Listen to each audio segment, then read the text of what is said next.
জাতীয় ঐক্যমত কমিশনের সঙ্গে বিএনপি তৃতীয় দফা বৈঠক হবে আজ বেলা 11টায় জাতীয় সংসদের এলডি হলের সম্মেলন কক্ষে এই বৈঠক হবে।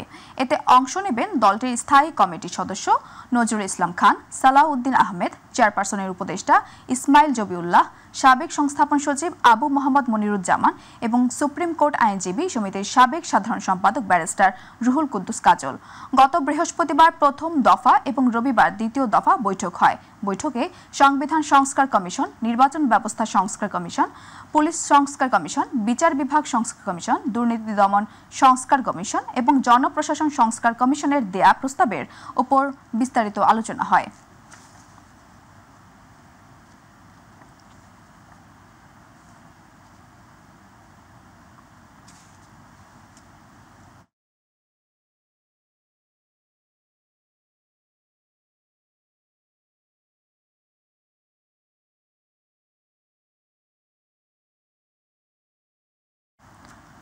মানবতা বিরোধী অপরাধের মামলায় জামায়াত নেতা এটিএম আজহারুল ইসলামের মৃত্যুদণ্ডের রায়ের বিরুদ্ধে আপিল শুনানি আজ।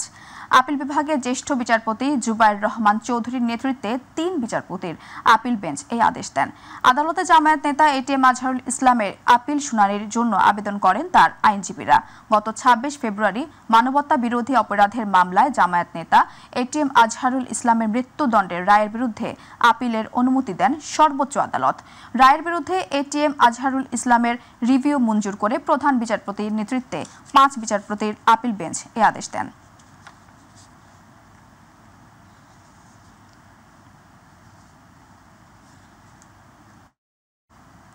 চার দিনের সফরে কাতার পৌঁছেছেন অন্তর্বর্তী সরকার প্রধান উপদেষ্টা ডক্টর মোহাম্মদ ইউনূস। গত রাত ১:৩০টার দিকে কাতারে পৌঁছান প্রধান উপদেষ্টা। কাতারের প্রোটোকল প্রধান রাষ্ট্রদূত ইব্রাহিম ফারুক ডক্টর মোহাম্মদ ইউনূসকে স্বাগত জানান। সেখানে ডক্টর ইউনূসকে লাল গালিচা সংবর্ধনা দেয়া হয়। প্রধান উপদেষ্টা ২২ ও ২৩ এপ্রিল কাতারে অর্থনা সম্মেলনে যোগ দেবেন। দেশটির ডেপুটি প্রাইম মিনিস্টারের সঙ্গে প্রধান উপদেষ্টার সাক্ষাৎ হবে।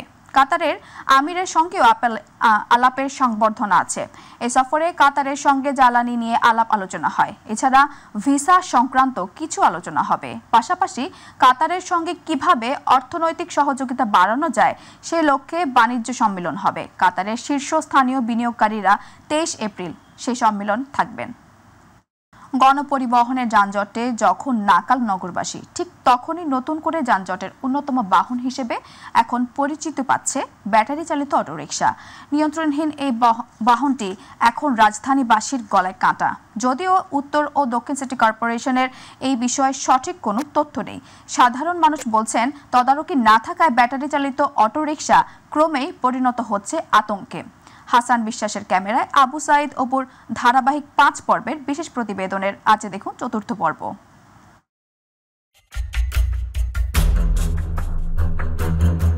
রাজধানীর রাজপথ কিংবা অলিগলিতে এখন অবলীলে দাপিয়ে বেড়াচ্ছে ব্যাটারি চালিত অবৈধ অটোরিকশা, যার দরুন হরহামেশাই ঘটছে নানা দুর্ঘটনা। আর এমন প্রেক্ষাপটে নগরবাসী যখন এই বাহন নিয়ে উদ্বিগ্ন, তখন আমরা জানতে চাই সিটি কর্পোরেশন কি করছে। এমন প্রশ্নের উত্তর জানতে উত্তর সিটি কর্পোরেশনে গেলে অফিসে থাকা সত্ত্বেও অটোরিকশা নিয়ে কথা বলতে নারাজ তারা। তবে কৌশলে মিলে গেল মূলত প্যাডেল চালিত আর ব্যাটারি চালিত অটোরিকশার সংখ্যা কত। উত্তর সিটি কর্পোরেশনের কতগুলো রিক্সা আছে? ৩০,১৬২ অটো চার্জার সবগুলো মিলে ওটা আমাদের কাছে লাইসেন্স তো আপনি দেন, এই জন্যই আমিও লাইসেন্স দিই না। সার্গর স্বাক্ষরের লাইসেন্স হয় মনে তো হয়, কিন্তু এখানে প্রসেস তো এখান থেকে হয়। প্রসেস তো আমি আমি রুট লেভেলের মানুষ, সেটাই তো না সাড়ে কাছে চলেন তো ভাই। আমি এখন বুঝেন না কেন আমি ওই জায়গায় পিওন চাপড়াচ্ছি মানুষ। সহজ করে বলি ৩০,১৬২ রিক্সা আমাদের আছে। সেটা কিভাবে জানেন? সেটা হলো আমাদের যখন চতুর্দিন ভাগ জায়গা হচ্ছে তখন আমরা এই কথা বুঝে দিচ্ছি, আমাদের এই পাশে বুঝে দিচ্ছি। আর আপনার যে ব্যাটারি চালিত অটো রিক্সার কোনো না, ব্যাটারি চালিত অটো রিক্সা তো আমরা কোনো লাইসেন্স দিইনি। কেন তথ্য কারণে কেন তথ্য থাকবে আমার কাছে? কেন থাকবে? থাকবে না কেন? আমাদের অবৈধ নিবন্ধিত। তাহলে চলছে কিভাবে? চলছে কিভাবে আমিও জানি।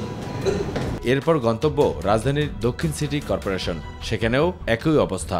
অটোরিকশার কথা শুনতেই সিটি কর্পোরেশনের কোনো কর্মকর্তা যেন কথা বলতে নারাজ। তারপরেও দীর্ঘ অপেক্ষার পর জানা গেল প্যাডেল আর ব্যাটারি চালিত অটোরিকশার সংখ্যা আসলে দক্ষিণ সিটিতে কত, আর ব্যাটারি চালিত অটোরিকশা নিয়ে কি করছেন তারা। আমাদের এখানে নিবন্ধিত রিকশার সংখ্যা বর্তমানে হচ্ছে 2020 সালে যেটা করা হয়েছিল সেই সংখ্যাটা হচ্ছে 1,82,630। তবে গণবিজ্ঞপ্তি প্রকাশ করা হলে এসব ব্যাটারি চালিত অবৈধ রিকশা নিয়ে কর্মযজ্ঞ শুরু করার কথা রয়েছে। কিন্তু যেগুলো আসলে অটো চার্জার বা ব্যাটারি চালিত চলছে সেগুলো কি কোনো পরিসংখ্যান কি আপনাদের কাছে কি আছে? না, সেই সম্পর্কিত এখনো পর্যন্ত আমার কাছে নাই। আবার যখন দিবে নিবন্ধন আহ্বানের জন্য বিজ্ঞাপন দিবে তখন হচ্ছে আবার হচ্ছে এটার হচ্ছে সংখ্যাটা বলা যাবে আর কি।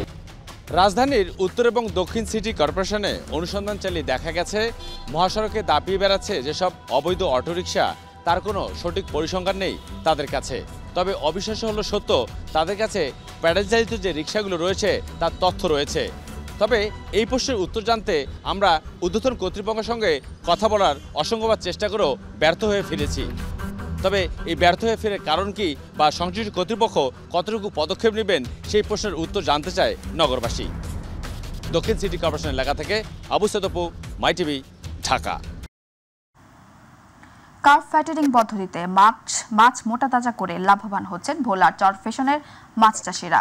সাধারণ পদ্ধতির চেয়ে কার্ভ ফ্যাটারিং পদ্ধতিতে স্বল্প সময়ে 3 গুণ বেশি মাছ উৎপাদন হওয়ায় বাণিজ্যিকভাবে লাভবান হচ্ছেন শত শত পুকুর মালিক। এছাড়াও উপজেলার চাহিদা মিটিয়ে দেশের বিভিন্ন জায়গায় যাচ্ছে এই মাছ। চরফ্যাশন প্রতিনিধি শাহাবুদ্দিন হাওলাদারের রিপোর্ট, জানাচ্ছেন জুবাইর রহমান।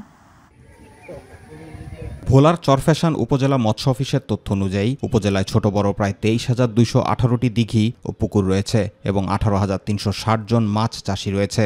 এ সকল চাষিরা প্রতি বছর 21,563 মেট্রিক টন মাছ উৎপাদন করে, যা চাহিদার চেয়েও দ্বিগুণ। এদের মধ্যে 55 জন মাছ চাষিকে কার্ভ ফ্যাটেনিং পদ্ধতিতে মাছ মোটা তাজাকরণে পল্লী কর্ম সহায়ক ফাউন্ডেশনের আর্থিক ও কারিগরি সহায়তায় কার্যক্রমটি বাস্তবায়ন করছে পরিবার উন্নয়ন সংস্থা এফডিএ। খামারগুলা পরিদর্শন করে আমাদেরকে বইলা দেয় এইভাবে খামারগুলো আপনারা চালান, এদের পরামর্শে আমরা খামারগুলা পরিচালনা করে আমরা লাভবান হইতেছি। পরিবার উন্নয়নওয়ালারা যখন এই পদ্ধতি দেখাইছে আমার করে, এখন মোটামুটি আমি আজকে 2 বছর ধরে ভালো একটা সফলতা মুখ দেখছি। পাইলা বা মাছের খাদ্যখানা দিয়া বা এই কোম্পানির টাকা নিয়ে আমার পেমেন্ট শুদ্ধ চলিয়ে ফেরে মোটামুটি ভালো। উপজেলায় প্রায় 1000 প্রদর্শনী ও মৎস্য খামার ও সদস্য পর্যায়ে 75 ব্যাচ দক্ষতা উন্নয়নে পল্লী কর্ম সহায়ক ফাউন্ডেশন পিকেএসএফ এর সহযোগিতায় প্রশিক্ষণ দিয়েছে এফডিএ। এই যে কার্ভ ফ্যাটেনিং প্রদর্শনীতে মৎস্য চাষীদের আগ্রহ বাড়ছে এবং এই চাষ পদ্ধতিটি আমাদের এই চরফ্যাশন উপজেলায় জনপ্রিয় হয়ে উঠছে। পল্লী কর্ম সহায়ক ফাউন্ডেশন পিকেএসএফ এর অর্থায়নে এবং পরিবার উন্নয়ন সংস্থা এফডিএ এর সহযোগিতায় আমরা মাঠ পর্যায়ে প্রান্তিক কৃষকদের মাঝে নানা ধরনের আমরা কাজ করে থাকি। মাঠে কি সমস্যা হয়েছে, তো ওই সমস্যা যদি আমরা দেখি যে আমরা সমাধান করতে পারছি না, স্যারদের প্রয়োজন, তখন আমরা স্যারদেরকে বলি মাঠে আসতে, তখন স্যারেরা মাঠে আসে এবং তাৎক্ষণিকভাবে তারা একটা সমাধান দেয়। আধানিবিড় পদ্ধতিতে মাছ চাষ করে চাষিরা আর্থিকভাবে স্বাবলম্বী হচ্ছেন বলে জানিয়েছে উপজেলা মৎস্য বিভাগ। বেসরকারি যে অর্গানাইজেশন আছে তার ভিতরে পারিবারিক উন্নয়ন সংস্থা এফডিএ, তারা বেশ ভালো এখানে চাষিদের নিয়ে কাজ করে। তো আমরা সরকারি এবং তাদের সাথে যৌথভাবে আমরা যারা পিসি আছে তাদেরকে, যারা এগিয়ে আছে তাদের সাথে নিয়ে যাতে প্রোডাকশনটা বাড়ে সে পর্যায়ে আমরা কাজ করছি এবং এফডিএ এর সাথে কাজ করে এখানে মাছের উৎপাদন যাতে বৃদ্ধি পায় সে সময় আমরা সবসময় সচেষ্ট আছি। জুবাইর রহমান, মাই টিভি নিউজ। পুরোপুরি বন্ধের পথে নানা সমস্যায় জর্জরিত পাবনার ঈশ্বরদীর রেশম বীজাগার। 17টি পদের বিপরীতে আছেন কেবলমাত্র একজন কর্মকর্তা। সীমিত আকারে তুঁত চারা উৎপাদন করা হলেও দীর্ঘদিন ধরে বন্ধ পলু পালন সহ অন্যান্য কার্যক্রম। এতে কর্মহীন হয়ে পড়েছেন এখানকার দিনমজুর শ্রমিকরা। অনেকে বাধ্য হয়েছেন পেশা বদল করতে। প্রতিনিধি আলিফ হাসানের রিপোর্ট, শামস তাবরিজ উচ্ছ্বাস। এক সময়ের প্রাণচাঞ্চল্য ঘেরা রেশম বীজাগার এখন কেবলই শুনশান নীরবতা। 2019 সাল থেকে পুরোপুরি বন্ধ রয়েছে পুল বা রেশম পোকা পালন। তবে সীমিত পরিসরে 29 বিঘা জমিতে করা হচ্ছে শুধুমাত্র তুঁত চারা উৎপাদন। এ কারণে বেকার হয়ে পড়েছে শতাধিক শ্রমিক। এখন কাজ করছে মাত্র 20 থেকে 22 জন। এর মধ্যে অনেকেই চলে গেছেন অন্য পেশায়, কেউ কেউ শেষ বয়সে রয়েছেন কষ্টে। এখানে ডিম পাড়াইতো পোকা দিয়ে, ডিম পাড়ানোর পরে এটা চুরি দিয়ে ডিম পাড়ায় পরে এখান থেকে আবার বাচ্চা ফোটাইতো, আস্তে আস্তে বাচ্চা থেকে গুটি তৈরি হইতো, রেশম গুটি। পুল পালন বন্ধ থাকায় 7টি পুলঘর এবং রেয়ারিং হাউস বন্ধ থাকায় নষ্ট হচ্ছে সরঞ্জামাদি। 8টি স্টাফ কোয়ার্টার সহ সব ভবনগুলো এখন বেহাল দশা। চুরি হয়ে যাচ্ছে দরজা জানালা সহ অন্যান্য জিনিসপত্র। কার্যক্রম বন্ধ থাকায় পরিষ্কারের অভাবে রেশম বীজাগারের অভ্যন্তরে ভুতুড়ে পরিবেশ সৃষ্টি হয়েছে। পুনরায় এটি চালু করার দাবি জানিয়েছেন শ্রমিক ও স্থানীয়রা। এখানে অনেক শ্রমিক কাজ করত, অনেক বেকার সমস্যা সমাধান হতো। এখন আর সেই পাঞ্চঞ্চল নাই, কোনো স্টাফ নাই। বছর 5 কাছে কাজ বন্ধ হয়ে গেছে, চারার পরে রপ্তানি হয়, যেটুকু ওইটুকু কাজ করে আমারে। সারা বাংলাদেশে 11টি বীজাগার আছে, 11টি বীজাগার চলমান আছে, শুধুমাত্র ঈশ্বরদী বীজাগারটি বন্ধ করে রেখেছে। রেশম বীজাগারের অফিসটিতে 17টি পদ থাকলেও আছেন কেবলমাত্র ফার্ম ম্যানেজার। এই অফিসে কর্মকর্তা কিংবা কর্মচারী বলতে সবই এখন তিনি। আমার এখানে কোনো জনবল নাই, আমি একা, এবং যা আছে বিল্ডিংয়ে সবই ফাটা, রিয়ারিং বন্ধ, আপনার স্যাবলিং আছে, এই জিনিসটা বর্তমানে বন্ধ আছে। কিন্তু অফিসাররা বলে যে দেব দেব দেব, অর্থনৈতিক সংকটের কারণে, আপনার টাকা পয়সা না থাকার কারণে এখনো দেয়নি। 1962 সালে ঈশ্বরদী পাবনা আঞ্চলিক মহাসড়কের পাশে হারুখালী মাঠ এলাকায় 107 বিঘা জমির ওপর গড়ে তোলা হয় ঈশ্বরদী রেশম বীজাগার। শামস তাবরিজ উচ্ছ্বাস, মাই টিভি নিউজ ডেস্ক।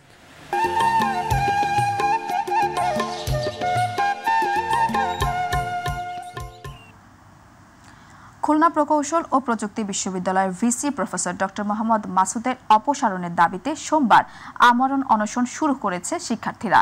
এক দফা দাবিতে অনড় থেকে আন্দোলন চালিয়ে যাওয়ার কথা জানান তারা। এ সময় তারা ছাত্রদের বিরুদ্ধে মামলার ইন্ধন, শিক্ষার্থীদের বহিষ্কার সহ ভিসির বিরুদ্ধে নানা অভিযোগ করেন। নতুন ভিসির মাধ্যমে বিশ্ববিদ্যালয়ের সংঘর্ষের ঘটনায় নতুন তদন্ত কমিটি করার দাবি জানান শিক্ষার্থীরা। কুমিল্লায় বৈষম্য বিরোধী আন্দোলনের ঘটনায় অভিযুক্ত 22 আইনজীবীর মধ্যে 4 জনকে গ্রেপ্তারে প্রেরণ করার নির্দেশ দিয়েছে আদালত। এছাড়াও অভিযুক্ত পলাতক 2 আইনজীবীর বিরুদ্ধে গ্রেপ্তারি পরোয়ানা জারি করা হয়েছে। সোমবার কুমিল্লা সিনিয়র জেলা ও দায়রা জজ আদালতের বিচারক মোহাম্মদ মাহবুবুর রহমান এই আদেশ দেন। এর আগে উচ্চ আদালতের নির্দেশে 22 আইনজীবী আত্মসমর্পণ করে জামিনের আবেদন করেন। কারাগারে প্রেরণ করা আইনজীবীদের মধ্যে রয়েছেন আইনজীবী সমিতির সাবেক সাধারণ সম্পাদক মোস্তাফিজুর লিটন, সাবেক সাধারণ জাহাঙ্গীর আলম ভূঁইয়া, অ্যাডভোকেট সাইফুল ইসলাম ও অ্যাডভোকেট জাকির হোসেন। এই মামলায় অভিযুক্ত পলাতক আসামিরা জিয়াউল হাসান চৌধুরী সোহাগ ও এম মঈন, তাদের বিরুদ্ধে আদালত গ্রেফতারি পরোয়ানা জারি করা হয়। ছাত্রদল নেতা জাহিদুল ইসলাম পারভেজকে নির্মমভাবে হত্যার প্রতিবাদে কালো ব্যাজ ধারণ করে মানববন্ধন হয়েছে জাবি ছাত্রদল নেতাকর্মীরা। সোমবার জাহাঙ্গীরনগর বিশ্ববিদ্যালয়ের কেন্দ্রীয় শহীদ মিনারের সামনে বাংলাদেশ জাতীয়তাবাদী ছাত্রদল জাহাঙ্গীরনগর বিশ্ববিদ্যালয়ের ব্যানারে এ মানববন্ধন কর্মসূচি হয়।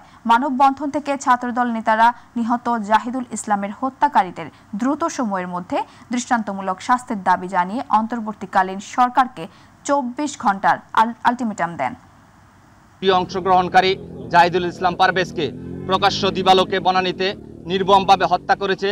আপনারা দেখেছেন এই হত্যাকাণ্ডে ইতিমধ্যে যাদের জড়িত হওয়ার বিষয়টি শনাক্ত করা হয়েছে, তার মধ্যে সাবেক ছাত্রলীগ নেতা এবং বৈষম্য বিরোধী ছাত্র আন্দোলনের ব্যানারের ছাত্র নেতাকর্মীরাও এই হামলায় এবং হত্যাকাণ্ডে জড়িত।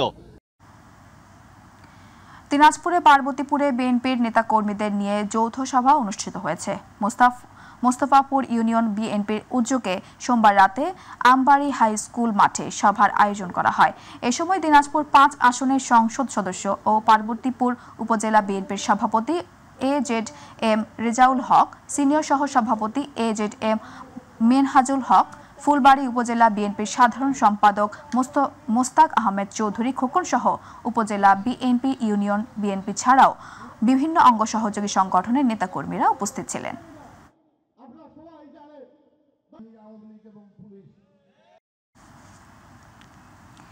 দীর্ঘদিন পর কুষ্টিয়ার বীরপুর উপজেলা বহলবাড়িয়া ইউনিয়ন বিএনপির দ্বিবার্ষিক সম্মেলন অনুষ্ঠিত হয়েছে। সোমবার বহলবাড়িয়া মাধ্যমিক বিদ্যালয় মাঠে অনুষ্ঠিত উক্ত সম্মেলনে প্রধান অতিথি ছিলেন বিএনপির জাতীয় নির্বাহী কমিটির সদস্য অধ্যাপক শহীদুল ইসলাম। বহলবাড়িয়া ইউনিয়ন বিএনপির আয়োজনে অনুষ্ঠিত উক্ত সম্মেলনে বিশেষ অতিথির বক্তব্য রাখেন মিরপুর উপজেলা বিএনপির আহ্বায়ক আশরাফুজ্জামান শাহীন, সদস্য সচিব রহমত আলী, রব্বান সহ অন্যান্যরা। সাংবাদিক হাবিবুর রহমান প্রধানের আত্মার মাগফিরাত কামনায় বিশেষ দোয়া ও আলোচনা সভা অনুষ্ঠিত হয়েছে। সোমবার শহরে একটি অডিটোরিয়ামে ডেমরা প্রেস ক্লাবের উদ্যোগে এই আলোচনা সভার আয়োজন করা হয়। নজরুল ইসলাম চৌধুরীর সভাপতিত্বে প্রধান অতিথি হিসেবে উপস্থিত ছিলেন ঢাকা মহানগর দক্ষিণের সাবেক সিনিয়র যুগ্ম আহ্বায়ক নবিউল্লাহ নবী। এ সময় মাইটিভের নারায়ণগঞ্জ প্রতিনিধি আব্দুল আল মামুন সহ বিভিন্ন গণমাধ্যম কর্মীরা উপস্থিত ছিলেন।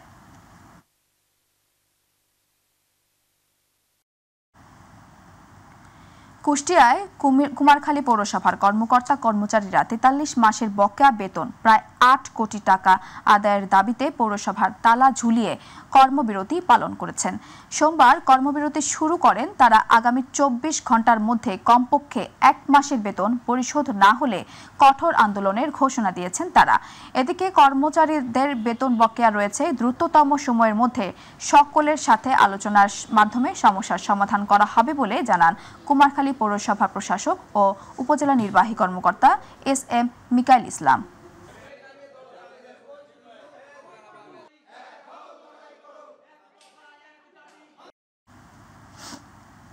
নাটোরের সিংড়ায় ২০২৫-২৬ অর্থ বছরের কৃষি প্রণোদনা কর্মসূচির আওতায় সিংড়া উপজেলায় ২৫০০ জন প্রান্তিক কৃষকের মাঝে বিনামূল্যে উফশি আউশ ধানের বীজ ও ২৬০ জন কৃষকের মাঝে পাটের বীজ বিতরণ করা হয়েছে।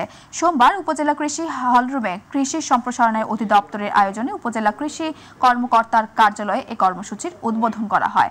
উদ্বোধন করেন সিংড়া উপজেলা নির্বাহী অফিসার মাজহারুল ইসলাম, উপজেলা কৃষি অফিসার কৃষিবিদ খন্দকার ফরিদের সভাপতিত্বে উপস্থিত ছিলেন সিনিয়র উপজেলা মৎস্য কর্মকর্তা মোহাম্মদ শাহাদাত হোসেন, সিংড়া মডেল প্রেস ক্লাবের যুগ্ম সাধারণ সম্পাদক রবিন খান উপস্থিত ছিলেন।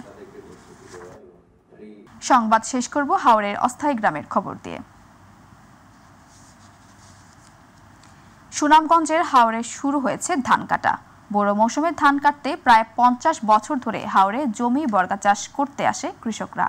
প্রতি বছর কৃষাণীদের আগমনে হাওরের পাড়ে ১৫টি পরিবারের সমন্বয়ে গড়ে উঠেছে দৃষ্টিনন্দন অস্থায়ী গ্রাম।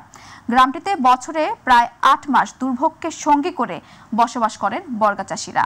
দুর্ভোগ লাঘবে ২টি পাকা বাড়ি, সৌরবিদ্যুতের সুবিধা সহ পাকা রাস্তার দাবি ভুক্তভোগীদের। প্রতিনিধি আবু হানিফের রিপোর্ট, জানাচ্ছেন ইলিয়াস কমল। সুনামগঞ্জ সদর উপজেলার মোল্লাপাড়া ইউনিয়নের দেখার হাওরের পাড়ে গড়ে ওঠা কলাবাড়ি নামের অস্থায়ী গ্রামটি যেন প্রাচীন যুগের এক নিদর্শন, যেখানে নেই আধুনিকতার কোনো ছোঁয়া। বাঁশ ও ছন দিয়ে তৈরি ঘরগুলো যেন শিল্পীর তুলিতে আঁকা ছবি। দৃষ্টিনন্দন হলেও দুর্ভোগের শেষ নেই এই গ্রামের মানুষের। বিদ্যুতের আলো না থাকায় এখনও আদিম যুগের মানুষের মতো হারিকেন ব্যবহার করেন তারা। বজ্রপাত ও কালবৈশাখী ঝড়ে জীবনের ঝুঁকি থাকলেও নেই নিরাপদ কোনো আশ্রয়স্থল। ওরা খুব কষ্টের মধ্যে আছে, খেত কৃষ্টি করছে, আদ্যাবাগি আজ্ঞা করছে। আজকের রাত্রে গত রাত্রে বৃষ্টি হাতরে সম্পূর্ণ লয়ে গেছে গা। তুফানে বই পাই তো কালকে রাত জেনে মোর মুখে ৫ মিটার তো আমরা কোনো আশা বসা নেই। আমরা বাচ্চা কাচ্চা দেখবো কিনা দেখবো। সারা বছরের অন্য জোগাতে এভাবেই গত ৫০ বছর ধরে সন্তানাদি বাড়িতে রেখে জীবনের ঝুঁকি নিয়ে হাওরের বুকে বসবাস করে আসছে ১৫টি পরিবার। প্রতি বছরের কার্তিক মাসে দল বেঁধে কৃষকরা এসে বোরো ধান উৎপাদনের লক্ষ্যে কাজ শুরু করে। বৈশাখ মাসে ধান কাটা ও মারাই শেষে সারা বছরের খাদ্য যোগান দিয়ে আপন নিরে ফিরে চলে তারা। চলতি বছর শিলাবৃষ্টির কারণে ক্ষতিগ্রস্ত হওয়ার কথা জানালেন ভুক্তভোগীরা। আমরা এখানে খাতিমার যাব তাই আইয়া কৃষি কাজ করি, ফরার জমি কেউ আনি ৩ মন ৪ মন চুকে, কেউ আদ্যাবাগি করি। আমরা ধান ঠেকার মাঝে কোনো ক্ষেত্র আছে ৪ আনা রয়েছে, ১২ আনা গেছে কি। সরকারে যদি আমরা একটু সাহায্য করতে তো আমরা ভালো একটু চলতাম পারি। কলাবাড়ি নামের এই গ্রামের কৃষকদের প্রয়োজনে পানি সংরক্ষণের জন্য বাঁধ ও সড়ক সংস্কার করলে অন্য কৃষকরা উপকৃত হবেন বলে মনে করেন স্থানীয় জনপ্রতিনিধিরা। পানির সংরক্ষণের লাগি জাঙ্গালের দরকার, বাঁধের দরকার, কিন্তু আমরা ওই পর্যাপ্ত বরাদ্দ হয় না, এই বাঁধ বানতে পারি না। আবার ওই যে বৈশাখ মাস হয়েছে, এখন এই হাওরের ধান উঠাইতে মানুষের অনেক অনেক হিমশিম খায়, অনেক কষ্ট হয়। যে ওই শুধুমাত্র রাস্তার লাগে উন্নত করা যেত, তাইলে কৃষকরা অনেক লাভক হইতো। ইলিয়াস কমল, মাই টিভি।